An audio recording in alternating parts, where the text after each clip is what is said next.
Cybersecurity and zero trust security in particular depend increasingly on establishing granular control over who is on your network, their role, and their privileges.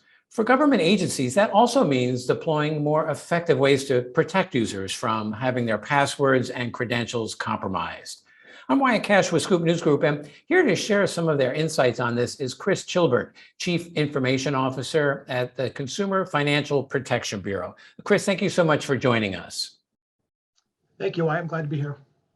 So let me start by asking, how has the White House executive order on cybersecurity introduced last May, to modernize and push towards zero trust, how has that reshaped your organization's IT security strategies?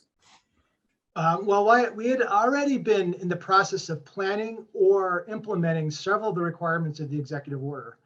But what the executive order did first was help us prioritize some specific projects and make sure that we put those up front and really communicate among the workforce how important some of these activities were.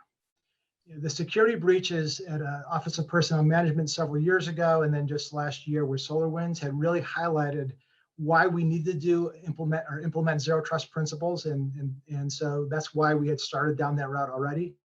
But there was a long journey. So putting these what the cybersecurity executive order did was not only help us prioritize, it also helped drive a conversation among other government agencies and with government agencies. We like to share information with our partners. So we were able to get great insights from different organizations that were in different stages of their journey, and then share best practices and lessons learned from our own organization. The other great thing that the executive order did was it helped spur the creation of some additional guidance coming out of organizations such as the Department of Homeland Security's Cybersecurity Infrastructure Security Agency, where they have things such as the Zero Trust Maturity Model. So we are using that maturity model to help evaluate ourselves. But bottom line is we're a relatively new agency, so we don't have quite the level of legacy infrastructure as some agencies do, but we're always looking for ways to improve, and that executive order really helped us put us on that path. Appreciate that. Next, let me ask, how is the government's willingness to allow employees to work remotely, how's that altered your approach to things like identity and multi-factor authentication? Well, even prior to the pandemic, a really large portion of the CBP workforce of over 2,000 employees and contractors was either fully remote or constantly traveling to perform the mission. So we had some of the infrastructure in place that helped ease that transition to maximum telework for the employees. However, what the pandemic did is it put a lot of pressure on our ability to support personal identity verification cards as a means of authentication remotely, since employees either could not travel to get into offices or the credentialing facilities themselves were closed. And so since multi-factor authentication is a really crucial part of our defense in-depth approach to cybersecurity, what we had to do was work to implement an alternative means of multi-factor that does not require employees to go in the office to either enroll or update certificates.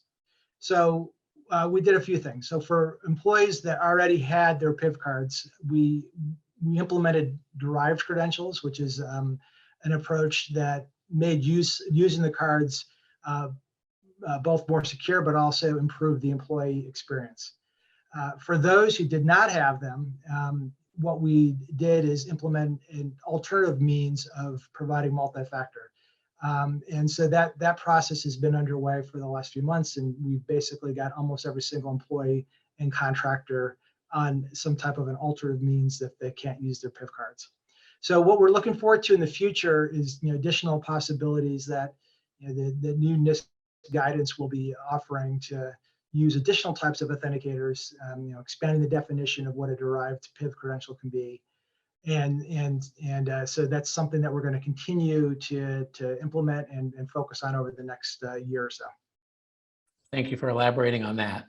Next, I'm curious, we're hearing a lot about human-centric cybersecurity measures, and I'm curious, how's your agency sort of moving to adapt that, for instance, by helping equip employees to deal with the growing threat of ransomware and phishing attacks? Yeah, phishing attacks are one of the most pernicious things that we have to be on the lookout for. Cybersecurity is really built around people doing the right things in a consistent way.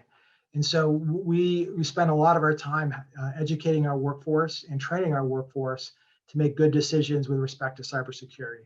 So we not only do we do annual awareness training for our employees, we do targeted training based on the employee's role. And we've taken some innovative approaches to implementing phishing exercises on a regular basis. So, we do send phishing emails out to employees, and we tailor those phishing messages based on the employee's jobs to make it a little bit more difficult for them to understand or see immediately that it's just an exercise. So based on the metrics around how well those are working, we may adjust or tailor the training that we are doing for either individuals or groups of individuals. We've also incorporated some gamification type of approaches to the phishing exercises. So employees who are successful and continue to be successful in identifying phishing emails, they can get designated as a cyber star, and they can get points for doing so. And we actually award the division that has the best score each quarter with a trophy. And so that actually has created a little bit of competition among the workforce to see who can do it best. As far as being able to make it easy to report phishing emails, we've incorporated a tool right within the email client, so it's just a single click. And then finally, I want to emphasize one other area, which I think is very important. So, we are constantly looking at ourselves and for ways to improve and looking where we may have weaknesses.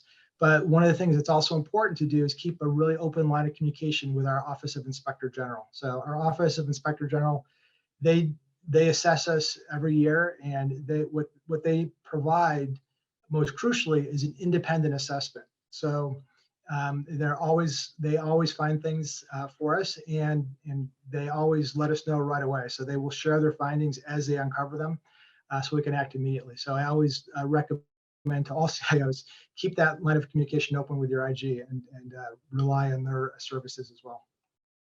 Well, it certainly sounds like you're taking a lot of proactive steps over there and making it fun as well.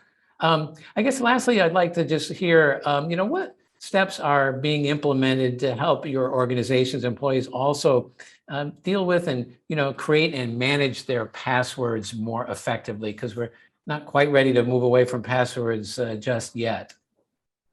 Well, that's the goal, right? Our main priority is to actually eliminate passwords as quickly as possible. So we eventually want to get to a point where every single bureau system and data set is protected by multi-factor authentication, and there is no password involved. So what we're doing there for applications that do not integrate with our enterprise authentication solutions or do not directly support multi-factor authentication, we are working with our internal system owners and our vendors to implement some type of a compensating control and develop plans to eventually implement multi-factor or switch to a different technology altogether. So we keep track of the applications and all the users that are using those applications as we work through those challenges. In the cases where passwords cannot be avoided, we train personnel on how to create effective ones.